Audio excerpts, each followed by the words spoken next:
بسم اللہ الرحمن الرحیم۔ السلام علیکم محترم ناظرین، حاجی شکور کے بارے میں ہر جگہ اچھی اچھی باتیں مشہور تھیں، لیکن میں تو ان کا سب سے بڑا قدردان تھا۔ پر میں یہ نہیں جانتا تھا کہ اللہ تعالیٰ ان کے خاتمے کو اس قدر مشکل اور پر اسرار بنا دیں گے کہ سبھی لوگ حیران رہ جائیں گے۔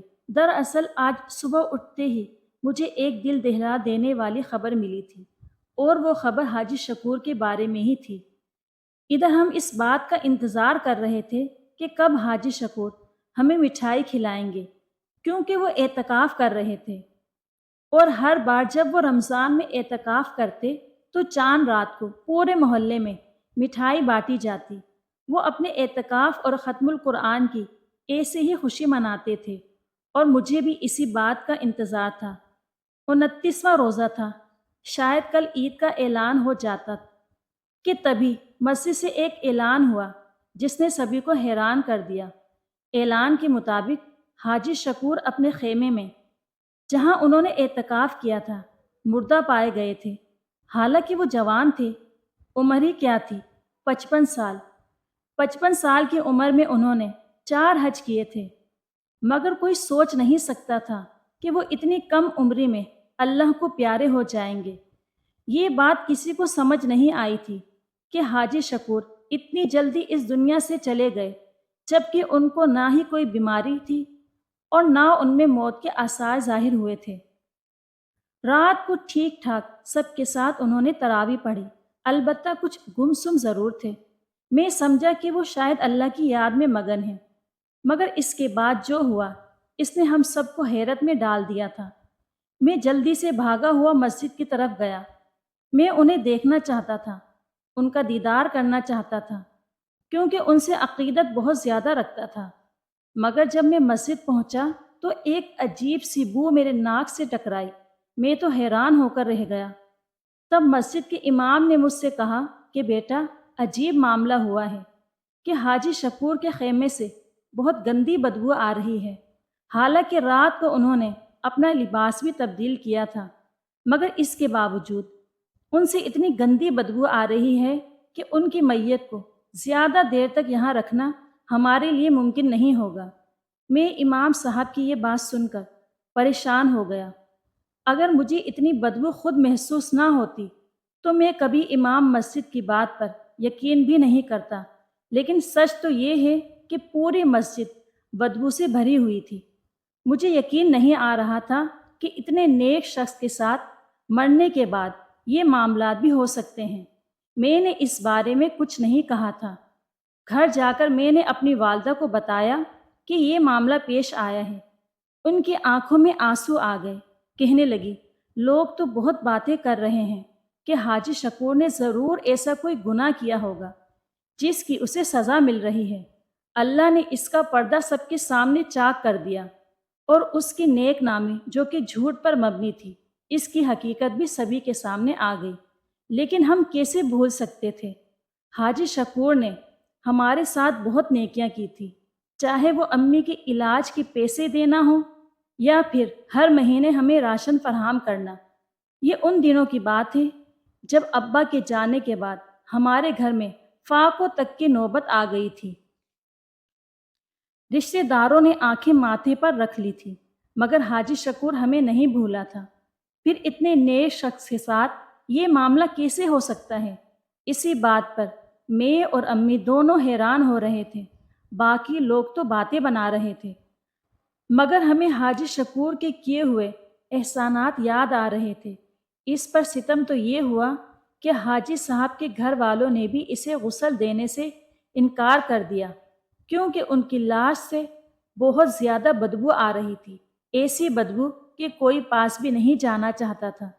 میں نے امی سے کہا کہ حاجی صاحب نے اپنی زندگی میں ہم پر بہت احسانات کیے ہیں، اگر کسی نے یہ فریضہ نہیں سر انجام دینا تو میں اسے اپنی سعادت سمجھوں گا۔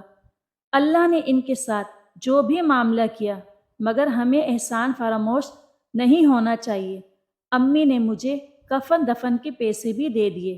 مسجد پہنچا تو پتہ چلا کہ حاجی صاحب کے کفن کا انتظام تو ہو چکا ہے، لیکن غسل دینے کے لیے کوئی آگے نہیں بڑھ رہا، سب لوگ کراہت کے مارے پیچھے ہٹ گئے ہیں۔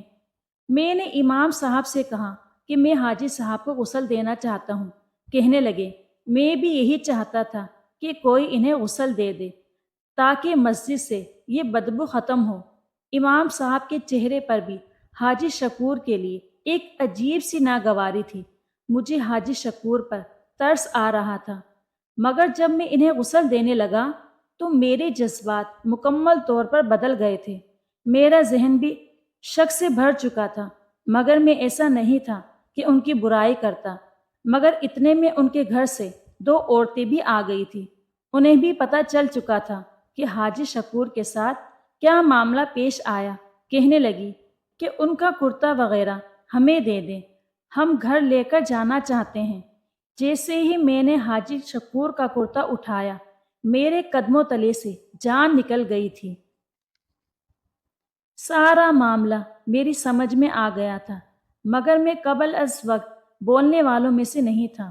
پھر ایک شخص مر گیا تو اس کے بارے میں کیا بات کرنی؟ میں نے تو دل میں سوچ لیا تھا کہ میں اپنے منہ پر خاموشی کا تالا لگا لوں گا، مگر قدرت اپنا انتقام نہیں چھوڑتی۔ حاجی شکور کو غسل دینے کے بعد جب تختے پر ڈالا گیا تو ان کا وجود بھاری ہو گیا۔ جب ان کا وجود بھاری ہو گیا تو میرے لیے انہیں اٹھانا بے حد مشکل تھا۔ میں تو کوئی ہٹا کٹا نوجوان بھی نہیں تھا، دبلا پتلا تھا، عمر بھی 18 سال تھی۔ میں نے لاکھ کوشش کی، مگر ان کی لاش نے 1 انچ بھی حرکت نہیں کی۔ اب تو میرا ذہن اور زیادہ بدلنے لگا تھا۔ میں نے یہ بات جا کر امام مسجد کو بتائی تو وہ بھی حیران ہوئے۔ کہنے لگے مجھے اندازہ تھا کہ اس شخص کے معاملات خراب ہیں، مگر یہ نہیں پتا تھا کہ اللہ اسے اتنا ذلیل کرے گا۔ امام کے یہ الفاظ سن کر میں حیران رہ گیا تھا کہ وہ کیسے کسی کے بارے میں ایسی باتیں کر سکتے تھے، جبکہ وہ خود بھی عمر میں 70-80 سال کے تھے۔ یہ بات ہر جگہ پھیل گئی تھی کہ حاجی شکور کی لاش وزنی ہو چکی ہے، اسے کوئی اٹھا نہیں پا رہا۔ امام صاحب نے کہا کہ تم کمزور ہو، شاید اسی لیے تم سے لاش نہیں اٹھ رہی۔ میں ایسا کرتا ہوں کہ کچھ پہلوانوں کو بلاتا ہوں جو روز کسرت کرتے ہیں اور بھاری بھرکم وجود کے مالک ہوتے ہیں، وہ ضرور اس کا حل نکال لیں گے۔ آخر کتنی وزنی ہوگی، کوئی تو اٹھا ہی لے گا۔ مگر مجھے اماں کی بات بار بار یاد آ رہی تھی کہ بیٹا، اللہ کے معاملات میں کوئی انسان دخل اندازی نہیں کر سکتا۔ اگر حاجی صاحب کی لاش نے یوں ہی رہنا ہے تو وہ ایسے ہی رہے گی، کوئی انسان کچھ نہیں کر سکتا۔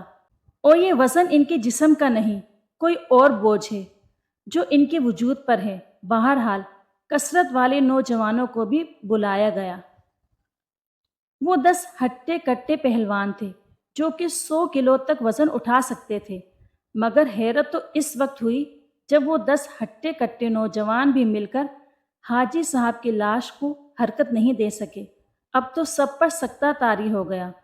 حاجی صاحب کہنے لگے کہ ہمیں اللہ سے دعا کرنی ہوگی کہ ان کی لاش پر رحم کا معاملہ کیا جائے تاکہ ہم انہیں نماز جنازہ کے لیے لے جا سکیں۔ بہرحال امام صاحب نے سب سے دعا کروائی، 2 رکعت نماز نفل کے پڑھے گئے۔ سب لوگوں نے مل کر اجتماعی دعا کی کہ اس شخص کی لاش کو یہاں سے اٹھانے میں آسانی ہو، اور حیرت کی بات کہ یہ دعا قبول بھی ہو گئی تھی۔ اب تو سب لوگوں کو یقین ہو چکا تھا کہ حاجی شکور نے ضرور کوئی گناہ کیا تھا جس کی سزا انہیں مل رہی ہے۔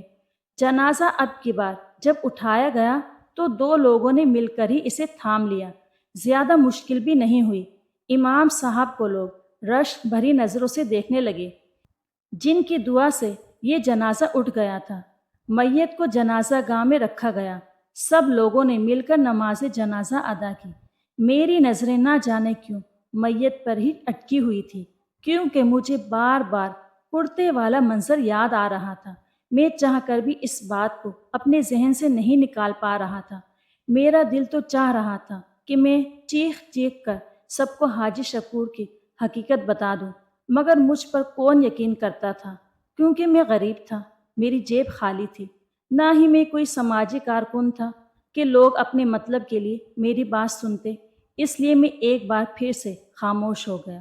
ویسے بھی جنازہ دفنانے میں ابھی 1 گھنٹہ ہی باقی تھا، مگر وہ 1 گھنٹہ اس قدر بھاری ہو گیا کہ اس کا اندازہ نہیں لگایا جا سکتا۔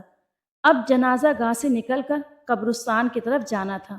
جب حاجی شکور کی میت کو اٹھایا گیا تو وہ پھر سے بھاری ہو گئی۔ اب تو کسی میں ہمت نہیں تھی کہ دوبارہ سے زور لگا سکے۔ سب لوگ دل میں دعا کرنے لگے کہ کہیں وہی معاملہ نہ ہو گیا ہو جو پہلے ہوا تھا، کیونکہ پہلے بھی کافی دیر کے بعد دعاؤں اور وظائف کے بعد میت کو اٹھایا گیا تھا، مگر اب تو نماز جنازہ بھی ہو چکی تھی۔ اب کیا کیا جا سکتا تھا؟ امام صاحب سر پکڑ کر بیٹھ گئے، باقی لوگ بھی طرح طرح کی باتیں کرنے لگے۔ ایک دو کے منہ سے تو میں نے یہ بھی سنا کہ کیوں نہ حاجی شکور کے جنازے پر تیل چھڑک کر انہیں جلا دیا جائے تاکہ یہ قصہ ہی ختم ہو۔ مجھے حاجی صاحب پر ترس آنے لگا تھا، لیکن یہ لوگ تو کچھ بھی کر گزرنے کو تیار تھے۔ 2 3 نوجوان جا کر پیٹرول بھی لے آئے۔ امام صاحب سے کہا کہ خس کم جہاں پاک، اگر اس آدمی کی لاش نہیں اٹھتی تو اسے جلانا ہی پڑے گا، کیونکہ زیادہ دیر تک ہم ایک مردے کو قبر سے باہر نہیں رکھ سکتے۔ حیرت کی بات تو یہ تھی کہ امام صاحب کے گھر سے نہ ہی ان کی بیوی آئی اور نہ بیٹیاں۔ ممکن ہے کہ وہ ان کے جانے سے غمگین ہوں، مگر یہ ممکن نہیں کہ وہ اس معاملے سے بھی بے خبر ہوں۔ لوگوں کی بے حسی دیکھ کر مجھے یقین نہیں آ رہا تھا کہ کوئی اتنا بھی ظالم ہو سکتا ہے۔ امام صاحب نے مجمع میں اعلان کر دیا کہ اگر کل تک یہاں سے لاش نہیں اٹھی تو پھر ہم مجبوراً اسے پیٹرول چھڑک کر آگ لگا کر جلا دیں گے۔ پیٹرول کی بڑی بڑی بوتلیں لائی گئی تھیں جو کہ ان لوگوں نے ایک طرف رکھ دی تھی۔ کسی نے تو کہا کہ کیا پتہ حاجی شکور اندر سے ہندو تھا جو اس کی موت بھی ہندوؤں جیسی ہوگی۔ جنازہ گاہ سے نکلتے ہوئے میرا دل غم سے پھٹ رہا تھا۔ میں نے جا کر اپنی والدہ کو یہ ساری بات بتا دی۔ کہنے لگی، بیٹا تم لوگ کسی ڈاکٹر کو بلا کر لے آؤ، اس سے پتہ کرواؤ کہ حاجی صاحب کی لاش میں ایسا کیا ہے جو اسے اٹھایا نہیں جا سکتا۔ یہ بات تو ڈاکٹر ہی صحیح طریقے سے بتا سکتا ہے۔ ہاں اگر پھر تم لوگوں کو یقین ہو جائے کہ اس کے پیچھے کوئی طبی وجہ نہیں تو پھر بھی میں کہوں گی کہ انتظار کرو۔ ہو سکتا ہے کہ انہوں نے کسی کا قرض دینا ہو، کوئی معاملہ باقی ہو، وہ کسی خواب میں آ کر بتا دیں، بیان کر دیں۔ اس طرح اتنی جلدی فیصلہ نہیں کرنا چاہیے۔ اماں کی بات جو ڈاکٹر کے حوالے سے تھی مجھے درست لگی۔ میں نے جا کر امام صاحب کو یہ بات بتا دی۔ وہ بھی پریشان بیٹھے ہوئے تھے۔ کہنے لگے، بیٹا مجھے ڈر ہے کہ کہیں اس جنازے کی وجہ سے کوئی فتنہ نہ برپا ہو جائے۔ تم تو جانتے ہو کہ یہ معاملہ کتنا نازک اور حساس ہے۔ ایسی باتیں جنگل کی آگ کی طرح پھیل جاتی ہیں۔ پھر حاجی صاحب کی لاش سے بھی بدبو آ رہی تھی۔ اب لوگ کہیں غصے میں آ کر لاش کی بے حرمتی نہ کرنا شروع کر دیں۔ میں خود ایسا نہیں چاہتا، مگر کیا کروں، لوگوں کے جذبات بھی تو نہیں روک سکتا۔ امام صاحب نے بھی اس بات پر اتفاق کیا کہ ہمیں ڈاکٹر کو بلانا چاہیے جو مکمل طور پر لاش کا معائنہ کرے اور ہمیں بتائے کہ مسئلہ کیا ہے۔ کبھی کبھی انسانی جسم میں بھی تو ایسی تبدیلیاں آ جاتی ہیں جس کی وجہ سے اس کے وجود کا وزن بڑھ جاتا ہے۔ مگر بیٹا جتنی بھی تبدیلیاں آ جائیں، لاش دیکھنے میں پہلے جیسی لگتی ہے اور وزن زیادہ ہو گیا ہے، یہ بات عجیب ہے۔ بہرحال ہمیں ڈاکٹر کو دکھا دینا چاہیے تاکہ اگر کل کو ہم کوئی اور کارروائی کریں تو ہم پر یہ الزام نہ آئے کہ ہم نے صبر نہیں کیا یا تحقیق نہیں کی۔ حاجی شکور کی لاش کو پلاسٹک کے کور سے ڈھک دیا گیا تاکہ بارش وغیرہ نہ پڑے، مگر ایک بات تو میں بھی جانتا تھا کہ وہاں آس پاس کتے بلیاں ہر طرح کے جانور گھومتے پھرتے رہتے تھے۔ دنیا بھی کتنی بے رحم ہے۔ ایک مردہ شخص جو کسی کو کچھ کہہ بھی نہیں سکتا، اس سے لوگ اتنی نفرت کر رہے تھے۔ میں نے دل میں سوچ لیا تھا کہ میں حاجی شکور کی میت کا پہرا دوں گا، بیٹھا رہوں گا وہاں پر کہ کوئی جانور قریب آ کر میت کی بے حرمتی نہ کرے۔ مگر میں کیا جانتا تھا کہ آج کی رات مجھ پر مزید راز منکشف ہونے والے ہیں۔ میری والدہ کو بھی اس بات پر کوئی اعتراض نہیں تھا کہ میں میت کا پہرا کروں، مگر خدا کی قسم کھا کر کہتا ہوں، رات 3 بجے تک وہاں بیٹھنے کے بعد مجھے وہاں مزید پہرا دینے کی ضرورت محسوس نہیں ہوئی، کیونکہ جو بھی جانور آتا تو وہ دور سے ہی میت کو دیکھ کر چلا جاتا، جیسے وہ بھی حاجی شکور کے دنیا سے جانے کا غم منا رہا ہو۔ میں اس بات پر حیران تھا، سمجھ نہیں پا رہا تھا کہ حاجی شکور اللہ کے قریب تھا یا پھر اللہ کے عذاب میں آیا ہوا ہے۔ کچھ نشانیاں ایسی تھیں جو صرف نیک لوگوں کے ساتھ ہوتی ہیں، اور کچھ ایسی جو اللہ بدکار لوگوں پر مسلط کرتے ہیں۔ بہرحال صبح 8 بجے کے قریب ڈاکٹر سالار آ گئے۔ امام صاحب بھی ساتھ تھے۔ انہوں نے کہا کہ آج چل کر میت کا معائنہ کر لیں۔ ڈاکٹر صاحب آئے۔ میں نے جب ڈاکٹر صاحب کو دیکھا تو مجھے خوشی ہوئی تھی، کیونکہ وہ بھی باریش آدمی تھے، کافی نیک معلوم ہوتے تھے، مگر انہوں نے ایک شرط رکھی۔ کہا کہ میں میت کا معائنہ اکیلے میں کروں گا، کیونکہ اگر مرحوم میں کوئی کمی ہوئی یا کوئی ایسا معاملہ ہوا جس کی وجہ سے ان پر اتنی سختی ہو رہی ہے تو میں کسی سے نہیں کہوں گا۔ مجھے کسی کے راز افشا کرنے میں کوئی دلچسپی نہیں ہے۔ ڈاکٹر سالار کی بات بھی مجھے بہت درست لگی تھی۔ ہم نے ڈاکٹر سالار کو اکیلا چھوڑ دیا تھا، مگر ان کے ہاتھ میں کوئی آلہ نہیں تھا، کوئی سوئی، کینچی، کوئی سرجری کا آلہ، کچھ بھی نہیں۔ وہ تو خالی ہاتھ آئے تھے، اور خالی ہاتھ ہی ہم نے انہیں جاتے دیکھا۔ امام صاحب نے ان سے پوچھا کہ کیا معاملہ ہے اس میت کے ساتھ۔ ڈاکٹر سالار نے عجیب جواب دیا۔ کہنے لگے کہ اب آپ میت کو اٹھا کر دیکھیں، کوئی مسئلہ نہیں ہوگا۔ ہمیں تو ڈاکٹر سالار کی بات پر پہلے پہل یقین ہی نہیں آیا، کیونکہ ہم تو بہت کوشش کر چکے تھے، مگر میت کو ہلانا ہمارے لیے مشکل ہو گیا تھا۔ بہرحال ڈاکٹر صاحب کے کہنے پر جیسے ہی ہم نے میت کی چارپائی کو اٹھایا تو حیرت کی انتہا نہ رہی۔ میت اپنی جگہ سے ہل چکی تھی، پر جب ہم نے انہیں کندھے پر اٹھایا تو اس میں بھی کوئی دقت نہیں ہوئی۔ امام صاحب اور میں ہی وہاں پر تھے، تیسرا کوئی آدمی نہیں تھا۔ سبحان اللہ! مگر یہ سب ہوا کیسے؟ ڈاکٹر سالار نے ایسے کیا کر دیا جو ہم 2 دن میں نہ کر سکے؟ امام صاحب مجھ سے پوچھنے لگے تو میں بھی حیران ہونے لگا۔ ڈاکٹر صاحب کے ہاتھ میں کچھ نہیں تھا، نہ انہوں نے زیادہ وقت لیا۔ ہم تو بس تھوڑا دور گئے تھے، انہیں ہم نے تنہا چھوڑا تھا میت کے ساتھ، اور اس کے بعد جب ہم وہاں پر آئے تو میت کو اٹھانا آسان ہو گیا تھا۔ باقی لوگوں کو بھی ہم نے یہ بات بتا دی۔ صبح کے تقریباً 9 بجے ہی ہم نے حاجی شکور کو دفن کرنا تھا۔ باقی کے لوگ بھی آ چکے تھے۔ حاجی شکور کی قبر تو پہلے ہی کھودی جا چکی تھی، اس لیے اسی میں انہیں دفنایا گیا۔ قبر میں دفناتے وقت کوئی ایسا غیر معمولی واقعہ نہیں ہوا جس سے لوگوں کو مزید باتیں کرنے کا موقع ملتا۔ بس ایک عام جنازے کی طرح سب کچھ ہو گیا۔ حاجی صاحب کو بھی قبر میں دفنا دیا گیا، مگر یہ بات یہیں پر ختم ہونے والی نہیں تھی۔ اس بات نے تو آگے جانا تھا۔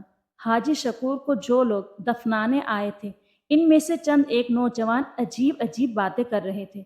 ایک کہنے لگا کہ کیا پتہ اس حاجی کی قبر ہی پھٹ پڑے اور یہ قبر سے باہر آ جائے، کیا پتہ اس کی قبر میں آگ لگ جائے۔ جس آدمی کی لاش اتنی بھاری تھی تو سوچو اس کی قبر کتنی بھاری ہو جائے گی، کتنا مشکل ہوگا اس پر یہ سفر۔ مگر میرے ذہن میں ایک بات اٹکی ہوئی تھی کہ ڈاکٹر سالار نے ایسا کون سا جادو کر دیا جس کی وجہ سے اتنا بڑا طوفان آیا اور گزر گیا، کسی کو پتہ بھی نہ چلا۔ یہ معاملہ پورے 1 ہفتے بعد جا کر کھلا، جب میں نے حاجی شکور کے گھر کے باہر پولیس دیکھی۔ میں بھی بھاگا بھاگا وہاں پہنچا تو پولیس کے ساتھ کچھ لیڈی کانسٹیبل بھی تھی۔ انہوں نے امام صاحب کے گھر سے کچھ عورتوں کو نکالا اور پولیس کی وین میں بٹھا دیا۔ پورے محلے کے لیے یہ بات بڑی حیران کن تھی۔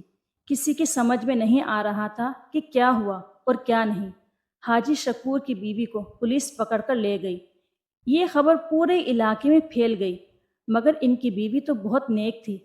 ہم نے پوچھا تو پتہ چلا کہ حاجی شکور نے کچھ دن پہلے ہی ایک اور شادی کی تھی، اور یہ شادی نہیں بلکہ ایک نکاح تھا۔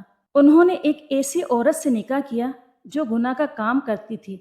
وہ اسے گناہ سے بچانا چاہتے تھے، اسی لیے نکاح کر کے اسے گھر لے آئے۔ اگرچہ اس کا کردار صاف نہیں تھا، وہ خود بھی داغدار تھی، مگر حاجی صاحب نے اسے پناہ بھی دینا تھی اور گناہوں سے بھی بچانا تھا، اس لیے وہ اسے بیاہ کر اپنے گھر لے آئے تھے۔ یہ بات بھی محلے میں آج ہی کھلی تھی کہ حاجی صاحب نے کسی اور عورت سے بھی شادی کی تھی، اور اسی عورت کو پولیس بھی پکڑ کر لے گئی تھی۔ حاجی صاحب کی اپنی اصل بیوی گھر پر ہی تھی۔ یہ بات میں نے اماں کو بتائی تو کہنے لگی مجھے حاجی صاحب کے گھر لے چلو، ان کے گھر کے حالات پتہ کرنے ہیں۔ ویسے تو حاجی صاحب کو اللہ کا دیا سب کچھ تھا، مگر پھر بھی وہ انسان اللہ کی راہ میں سب کچھ لٹا دیتا تھا۔ ہمیں پتہ ہونا چاہیے کہ انہیں کسی چیز کی ضرورت تو نہیں۔ امی جب ان کے گھر سے آئی تو واپس آ کر مجھے سچ بتایا۔ اس سچ نے مجھے بہت دکھی کر دیا۔ یوں لگا کہ عورت ذات تو بھروسے کے قابل ہی نہیں۔ عورت پر ترس کھاؤ تو بھی برا، ظلم کرو تو بھی برا۔ یہ سب کیا دھرا حاجی شکور کی بیوی کا ہی تھا، جس نے انہیں زہر دے کر مارا تھا، صرف چند پیسوں کی خاطر، وہ بھی وہ پیسے جو اسے انشورنس کمپنی کی طرف سے ملنا تھے۔ انشورنس سے ملنے والے پیسوں کی خاطر اس نے حاجی صاحب کی زندگی داؤ پر لگا دی۔ اماں نے مجھے بڑی اعلیٰ بات سمجھائی، کہنے لگی بیٹا، حاجی صاحب کو اللہ کی طرف سے سزا اس لیے ملی کہ ایک عورت کے کہنے پر وہ زندگی بھر کے اصول بھول گئے اور سود کی کمائی کھانے کے لیے تیار ہو گئے، لیکن اللہ نے ان کی سزا اس دنیا میں ہی پوری کر دی۔ اور انصاف ان کو یوں ملا کہ ڈاکٹر سالار نے جب آ کر ان کی میت کو دیکھا تو انہیں پتہ چل گیا تھا کہ حاجی صاحب کی موت بلا وجہ نہیں ہوئی، ان کی موت طبی ہرگز نہیں تھی۔ اسی لیے تو سچ جاننے کے بعد حاجی صاحب کو اللہ نے زمین میں جگہ دے دی۔ اگر ایسا نہ ہوتا تو کسی کو بھی سچ پتہ نہ چلتا۔ اس میں اللہ کی یہ حکمت تھی۔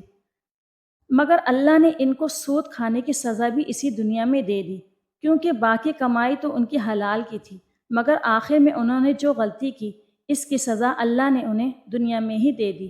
سچ ہے کہ سود اللہ کے ساتھ جنگ کرنے کے مترادف ہے۔ اللہ ہم سب کو اس لعنت سے بچائے، آمین۔ آپ کو اگر یہ کہانی اچھی لگی ہے تو اس ویڈیو کو لائک اور شیئر کیجیے، اور اس طرح کی مزید کہانیاں سننے کے لیے ہمارے چینل کو ضرور سبسکرائب کیجیے۔ کہانی سننے کا شکریہ۔